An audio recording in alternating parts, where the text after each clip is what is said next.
1975 वह तारीख जब जून की तपती गर्मी में सियासी पारा भी तूफान पर थी। इसी दिन प्रधानमंत्री इंदिरा गांधी ने देश में आपातकाल की घोषणा की। आज़ादी के बाद भारत पहली बार इमरजेंसी के स्याह दौरे से गुजरा। तकरीबन 1.5 साल से अधिक समय तक चले आपातकाल के दौरान देश में कई ऐतिहासिक घटनाओं का गवाह बना। जहां एक तरफ नागरिकों के संवैधानिक अधिकार निलंबित हो गए थे, तो वहीं दूसरी तरफ प्रेस की आज़ादी भी भंग कर दी गई थी। लेकिन देश में आपातकाल क्यों लागू हुआ और इमरजेंसी के बाद देश में क्या बदलाव आए? अतीत के पन्ने को टटोले तो मालूम होता है कि साल 1971 के चुनावी नतीजों ने श्रीमती इंदिरा गांधी को कटघरे में लाकर खड़ा कर दिया था। वही उसके साथ ही देश में चल रहे विरोध प्रदर्शन में इंदिरा गांधी की मुश्किलों को बढ़ाने की काम किया था।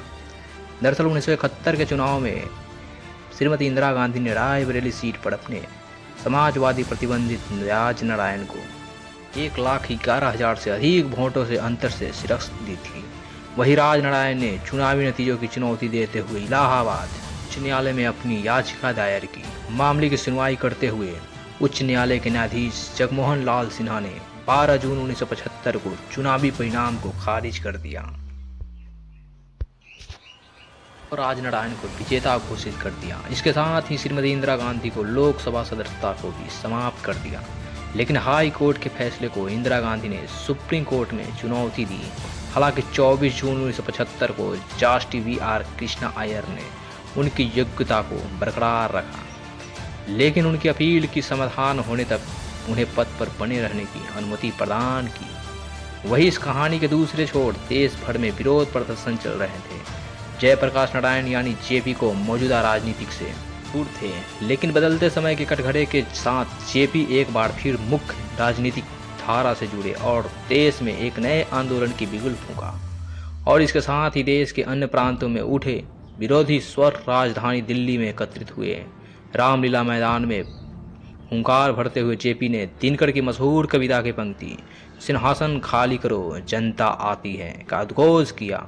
वही दूसरी तरफ प्रधानमंत्री आवास में बैठी इंदिरा गांधी इन चुनौतियों से निपटने की राह तलाश रही थी। उनके साथ ही इस बैठक में उनके बेटे संजय गांधी, कानून मंत्री हरिराम कोखले और पश्चिम बंगाल के तत्कालीन मुख्यमंत्री सिद्धार्थ शंकर ने शामिल थे। गहन मंत्रणा के बाद श्रीमती इंदिरा गांधी ने फैसला किया जिसकी भनक कैबिनेट तक को नहीं थी, और यह फैसला था आपातकाल लागू करने का, जिसके लिए आधी रात को श्रीमती इंदिरा गांधी राष्ट्रपति भवन पहुंची।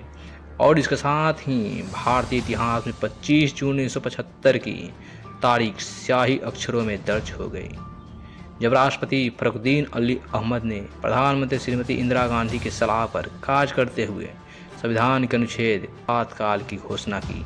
अगली सुबह इमरजेंसी के ऐलान के बाद देश में भूचाल आ गया। जहां राजधानी की सड़कों पे जन सैलाब उमड़ा था, आज वहां सन्नाटा था। आपातकाल की घोषणा के बाद करीब सभी विपक्षी नेताओं को सहित 1 लाख से अधिक प्रदर्शनकारियों और सरकार के आलोचकों को आंतरिक सुरक्षा रख रखाव और अधिनियम तथा भारत रक्षा नियमों के तहत गिरफ्तार किया गया था। वही लोकतंत्र का चौथा स्तंभ कहे जाने वाली मीडिया भी इस दौड़ में मजबूर नजर आया। दरअसल मीडिया की स्वतंत्रता पर भी अंकुश लगाए गए। उस समय प्रेस के तत्काल प्रभाव को बंद कर दिया गया। खबरों को सेंसर करने के बाद ही प्रकाशित किया जाता था, और साथ ही देश भर के पत्रकार को गिरफ्तार कर लिया गया। हालांकि यह स्याह दौरे के बाद देश ने नया सूरज देखा और 21 मार्च 1977 को आपातकाल खत्म हुआ। और इसी साल देश में कुछ आम चुनाव में जनता ने कांग्रेस पार्टी को बाहर का रास्ता दिखाया। वही 23 मार्च 1977 को 81 वर्ष की आयु में मोरारजी देसाई देश के प्रधानमंत्री बने। यह आज़ादी के 30 साल बाद बनी पहली गैर कांग्रेसी सरकार थी। आपातकाल तो खत्म हुआ, लेकिन यह कई अनहेच्छे छोड़ गया। वही इस कदम ने लोकतांत्रिक सिद्धांतों की रक्षा, नागरिक स्वतंत्रता की रक्षा और नियंत्रण एवं संतुलन की एक मजबूत प्रणाली सुनिश्चित करने के महत्व पर भी जोर दिया गया। इस काल के दौरान न्यायपालिका की भूमिका, मीडिया की स्वतंत्रता और लोकतांत्रिक समाज में कार्यकारी शक्ति की सीमाओं पर बहस को भी एक नया जन्म दिया। हालांकि इमरजेंसी के बाद भारतीय संविधान में कुछ संशोधन भी हुए जिन्हें सकारात्मक नजरिया से देखा जाता है।